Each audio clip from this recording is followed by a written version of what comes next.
This is Nyota, your adaptability coach, leadership strategist, giving you tips and tricks on being more adaptable in your everyday lives, in your homes, in your businesses, in your careers. I want you to be powerful, adaptable, caring leaders. Today's lesson in adaptability is brought to you by my favorite Under Armour walking app. I miss my Sleep Number bed. And sensitive? Me? So, thank you guys for watching, liking, subscribing, sharing, all of those awesome things that you guys have been doing to support me. I really appreciate it. You notice my new hat. It's kind of wonderful, my new hat. So, when I was growing up, it was not popular or awesome or amazing to cry and whine and all of those things. So when I was home, it wasn't a thing about crying. Like, it's almost like that no crying in baseball. Like, there's no crying, in the house. Like, there was no crying. Or you'll get something to cry for.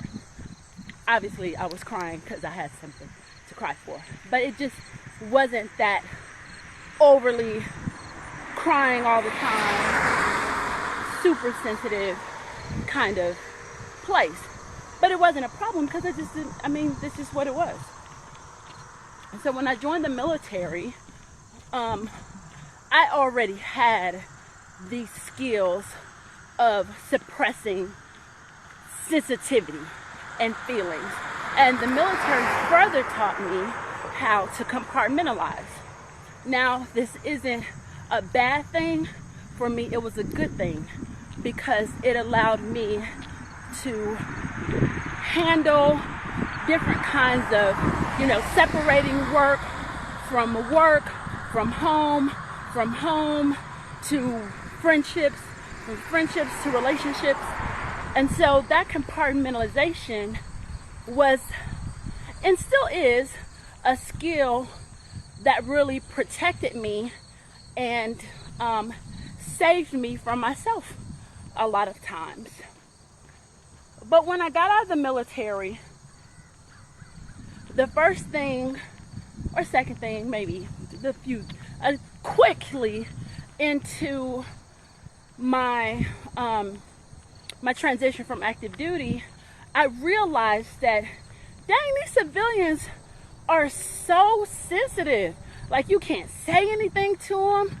They respond in some kind of way. Like, they're always in their feelings. But the fact of the matter is, it's not that the civilians were overly sensitive.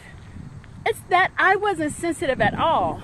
I wasn't sensitive to listening to their needs. I wasn't sensitive into hearing what they wanted me to do. I would only hear in to-do lists. I would only hear, and this is the mission. I would go into a meeting and only hear what you needed our team to do. Like, tell me about the work.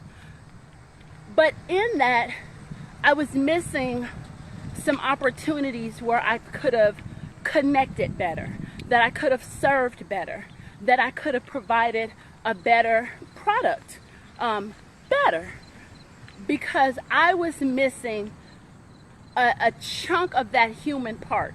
And I'm not saying,